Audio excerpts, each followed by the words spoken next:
start the match. What move is Jan going to play, Anish? This is MongolianMindset, and today we're going to be typing one of the last world champion of chess for one of the members. They requested we type Ding Liren, so we'll be using Linda Barrens Interaction styles and temperament combined with cognitive functions to figure out his actual type. The monkeys over at Personality Database has Ding Liren as an infp. That's quite funny for a chess player. Most of those people are going to be Enneagram 5. 100%. That is an Enneagram 5 game. Chess, Enneagram 5. Magnus Carlsen, intj, Enneagram 5. But we're going to figure out today, and we're going to see exactly what Ding Liren is. We had Bobby Fischer, I think, intp. And I think I haven't done Gary Spozniak or whatnot. I had him as intj. So we'll see what he is today.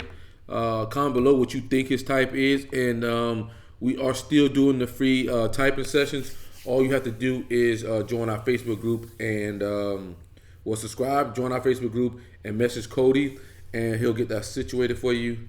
Like we said, these are the metrics here, and I'll be going over them as we get them.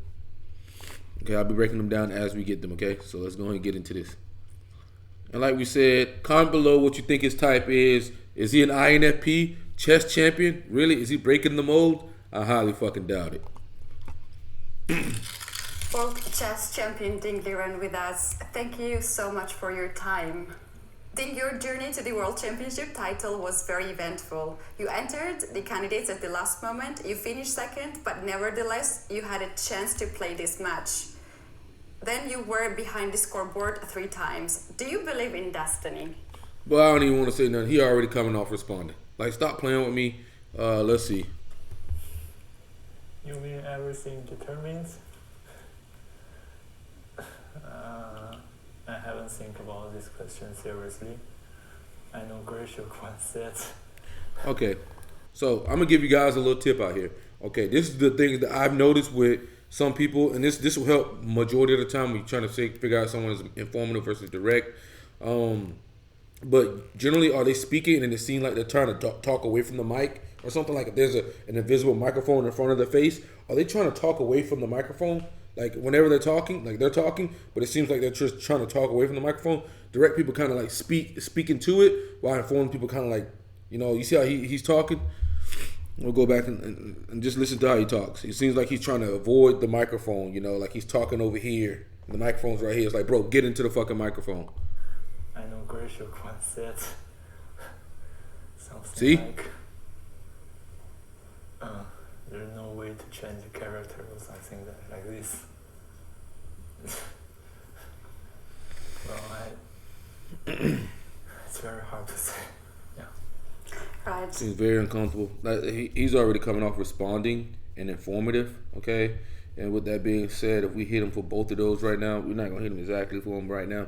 But if he is, that'll put us down to the bottom tier people, with our background people, which are going to be ISFJ, ISFP, INTP, and INFP. Okay, so INFP is still alive if we hit him for that right now. But we're gonna go through and watch more things. But like I said, when you're looking at somebody, a lot of times, well, there's several different types of informative. That trick I just taught you can help you with a lot of people. But then you have people like fucking Malcolm, who are very forceful when they talk, but they can't shut the fuck up. And that's how you will also see somebody who's informative. Malcolm, if you're watching this, I still love you, man. Have you looked up the news today because your photo has appeared on CNN? This guy ain't even looking at her, bro. Like, you can just tell this is low SE. Wall Street Journal, New York Times, Yahoo News, and of course all Chinese media. How do you feel about this? Well, actually, I didn't follow any news today. My feeling of becoming world champion, of course, actually it's quite a mixed feeling. Yeah. First, INFP that don't know how they feel about being chess champion. Get out of here. Pack your shit and get the fuck out. It's of course very proud to become the world champion. But secondly, it means I have to devote more Okay, so he's already complaining about time and resources. Okay, complaining about time and resources, that's Enneagram 5. 100% they believe they have a scarcity mindset, and that's the reason why they behave how they behave. You can literally find them Enneagram 5 because they have a scarcity mindset with energy, resources, whatever. See, he's already talking about it. Enneagram 5. Right. Can we talk a little bit about how you studied chess at the first place? And the sin for that is called avarice, but it's just better to say like they got like a scarcity mindset. You were 4 years old only when you started to play chess. Who was your coach, and what's your first memory about? And another thing is that the home of the Enneagram 5 is usually going to be your INTPs and the INTJs. You're definitely not going to get a fucking INFP there. They're going to be Enneagram 9 generally. But let's keep going. Chess. Oh, it was very, very long ago. It was when I was at 4.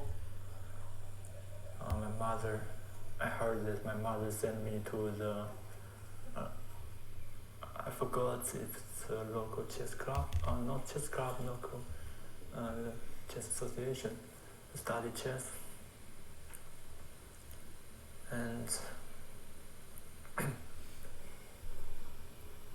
yeah, I made a big improvement at that time. Big improvement, that's outcome. But we already know that he's responding to informative. Yeah, I can recall 4 coaches at that time. Yeah, I've spent a lot of time in the top floor of the building. Bro, what the fuck are you talking about? I'm hitting you. I gotta hit him. He's gotta be hit with responding and informative, okay? He's already, yeah. That's enough for me. Okay. Like we said, that tip might help you guys inform people better, but also watch out for the people like Malcolm. He did get us, okay? He did get us. So watch out for people like Malcolm. But you can find people like Malcolm because he can't shut his mouth.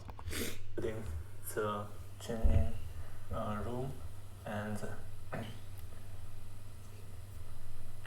you know every weekend and the Wednesday night, I spend a lot of time there. What was the moment? I can say that's SI experience there. SINE. Realized that you could become one of the best chess players in the world? To become one of the best, or to become one world champion? No, one of the best chess players. Well, you can see she's got more FI than him. Look. At one moment, several years earlier, some chess fans on the internet, they said, sometime I can play like with a rating of 3,000. Yeah, at that time I think, my ceiling quite high. I can play, sometimes I can play like engine.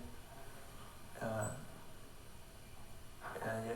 that time I started to dream of very higher.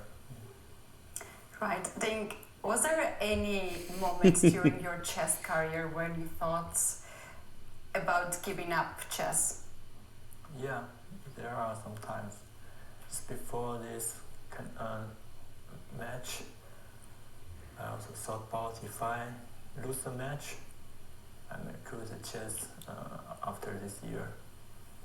I may just retired totally from chess. But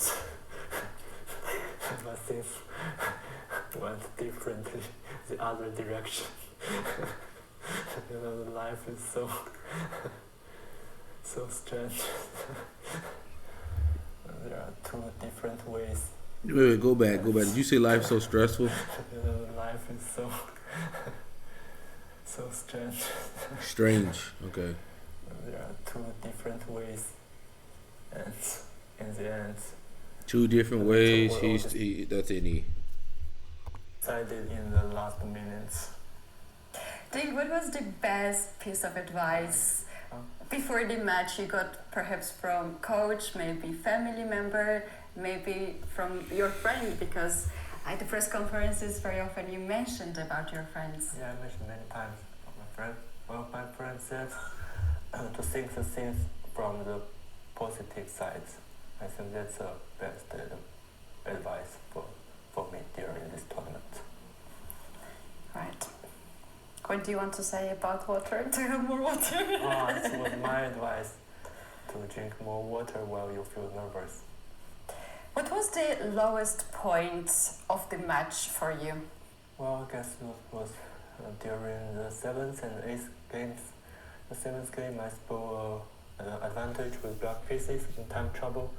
Also in 8 games,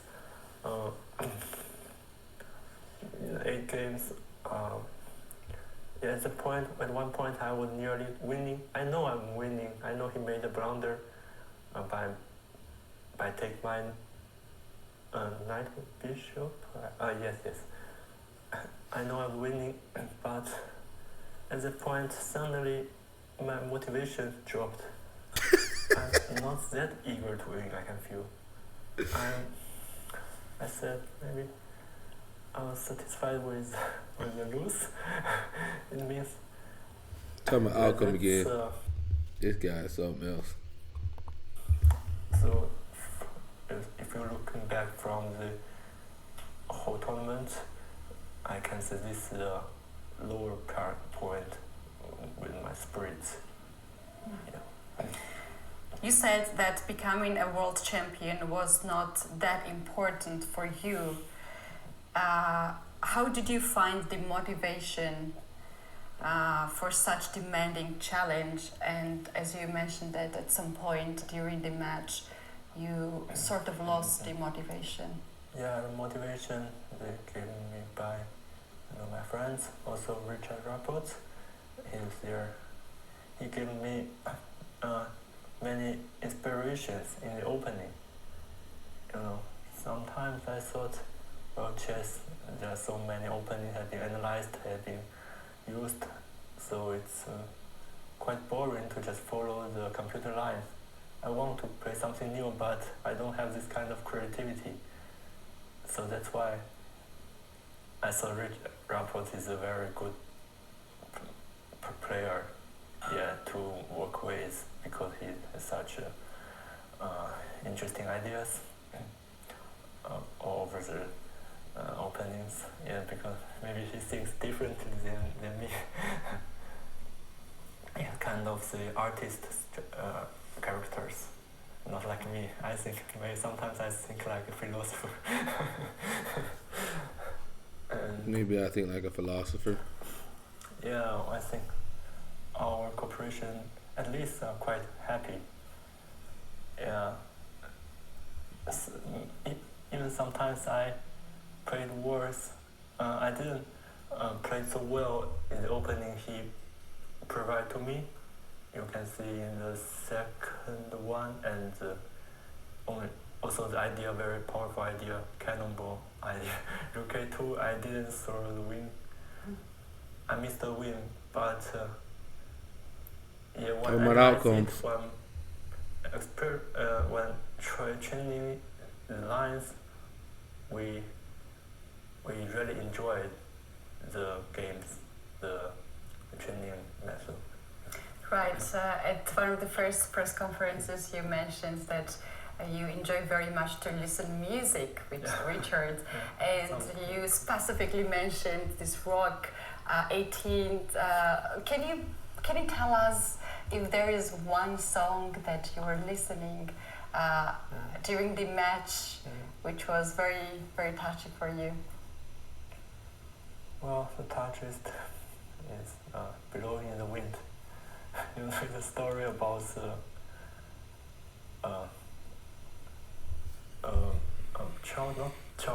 teenager who became a man. Maybe it's part of the reason I like this music, but also like as the name of the song, the answer is Blowing in the Wind. Right. Let's talk a little bit about your interest. You're a person who likes art. Do you have your favorite book or maybe books that you love to read? Well, I can say I like many things because I think I'm very good at learning. Also,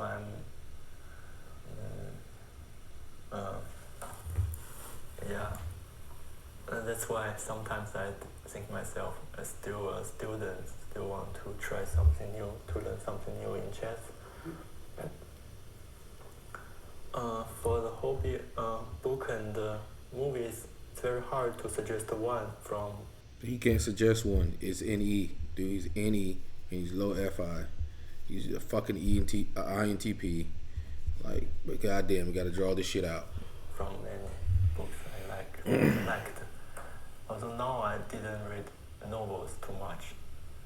Before I liked reading novels, but I think novels and I think TI. Contracts. Yeah. One, you need to put many feelings, emotions, but play chess you need to think logically and reason. Obviously, playing chess is a logical game. That means Enneagram 5's game. But hey, stop playing. I think one of the key moments in the match was when you played rook to g6 in last and the decisive game. You denied the triple repetition and you continued fight. Yeah. What was the thoughts that was going through your mind at that moment? Well, the thought was basically chess-based. I thought because here when he first checked on e4, I go king g8 since I want to repeat one times to gain some time, and he check here. Here I also considered king g8 to bring rook to f7, but after that I said why not bring the rook to g6, because here the king is more safer on h7. Also rook is not attacked by the pawn immediately. After h4 I can play a4. After queen f5 I can go queen g4 to change it. So I will just choose between these two moves.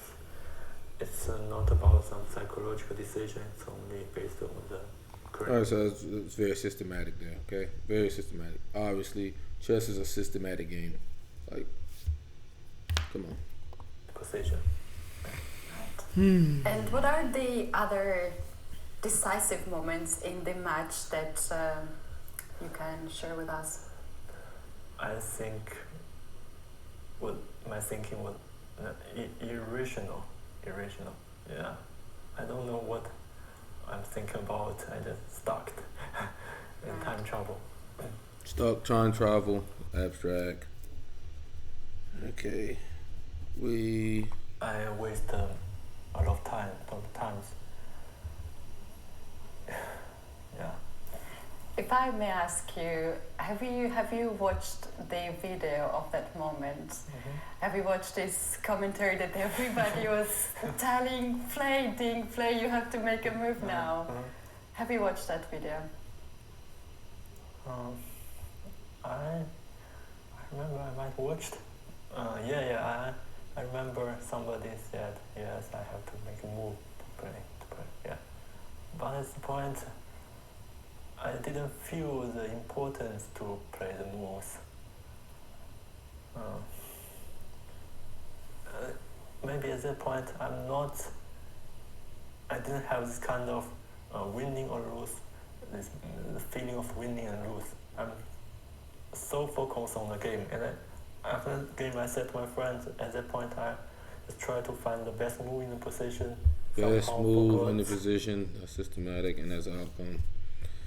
Okay. The situation of the clock, maybe that's the reason I stuck. I was decided between some moves and didn't make the one. Do you realize how exciting is this match for the Alright, compare the two. This woman is direct. This man is informative as fuck. As fans, millions of people were following the match. Yeah. Do you have something to tell them? Yeah, I did what I did. Well, before the tournament, I said to Richard, I said something like, well, I'd like to play something new and wait the good things happens. Then I'm right at the point.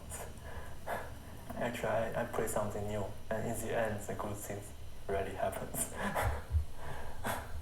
Let's talk a little bit about the last moment. After winning the last game, it was a very emotional moment for you.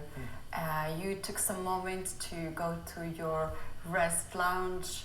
All of us want to know what was the thoughts in your head at that moment. What was your feeling?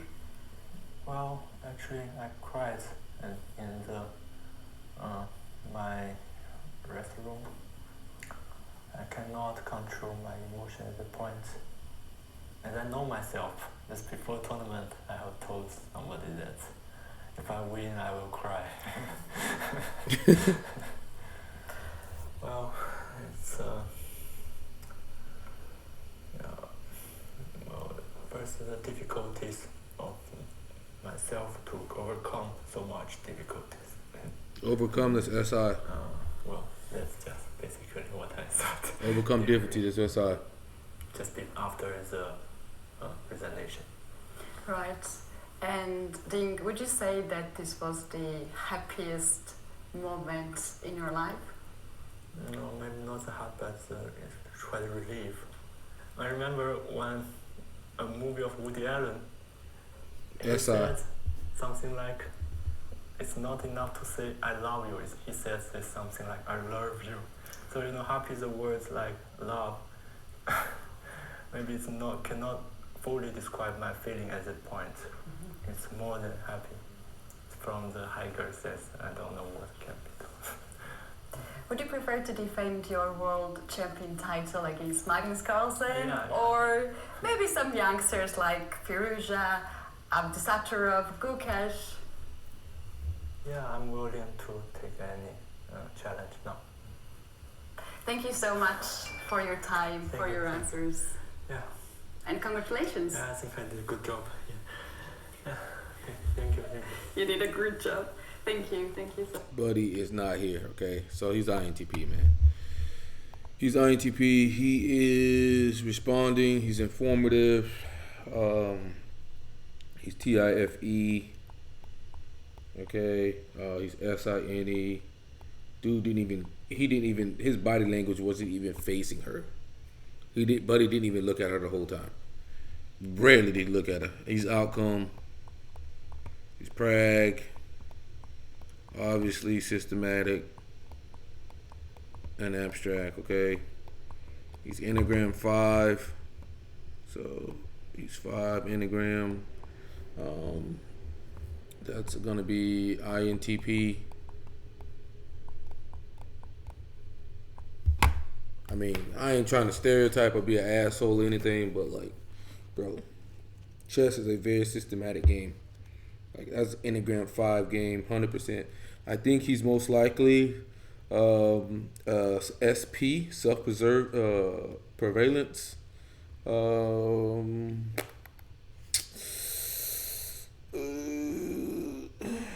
Most likely self-preserving 5. It's called the castle. And the self-preservation 5 is the most 5-ish of the 5s. These 5s express avarice through their passion of hiddenness or having sanctuary. The name given to this type is castle, which communicates this person needs to be encapsulated to be able to hide behind or be protected by walls. You see his whole body language just get me the fuck out of here. Psychologically and sometimes physically, self-preservation 5s build thick walls to protect themselves from the world and from other people. Self-preservation 5s have a need for clearly defined boundaries. This personality is the clearest expression of the archetype of isolation and introversion. They have a need to be able to hide behind boundaries they can control and to know they have a place of safety that can retreat to or in order to avoid feeling lost in the world. And focusing on finding shelter, they learn to survive inside walls, and they want to have everything inside those walls so that they don't have to venture out into the outside world. To them, the external world can seem hostile, inadequate, and brutal. Related to this need for protection, of clear boundaries. Self-preservation files also focus a great deal of attention on how to survive free from the limitation of external shocks or surprises. They have a feeling of having to be on guard and a difficulty of expressing anger, though they may communicate anger passively by withdrawing, hiding, or going silent. Self-preservation files need the hiddenness, can create difficulties with self-expression in general. This subtype is the least communicative of the 3 subtypes. So like he said, like the guy was barely fucking talking during the whole interview. Their passion for hiddenness also manifests in taking covert action. They act in secret so that their actions do not compromise their ability to keep their guard up. The problem with this stance, especially when it trends towards the extreme, is that living in an enclosure is not really compatible with having and meeting basic human needs.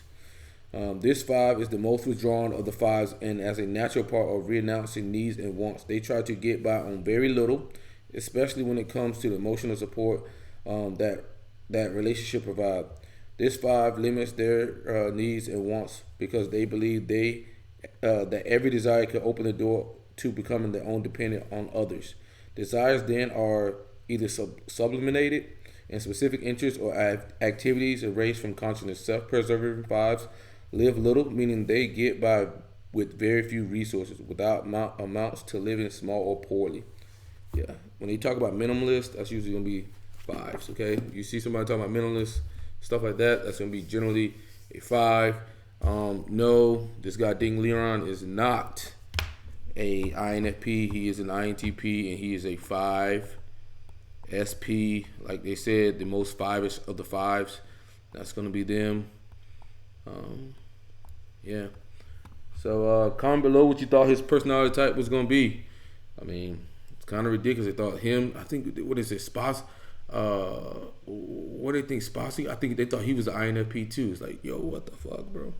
Like, good luck with that, bro. I ain't trying to be mean or anything, but no, bro, no.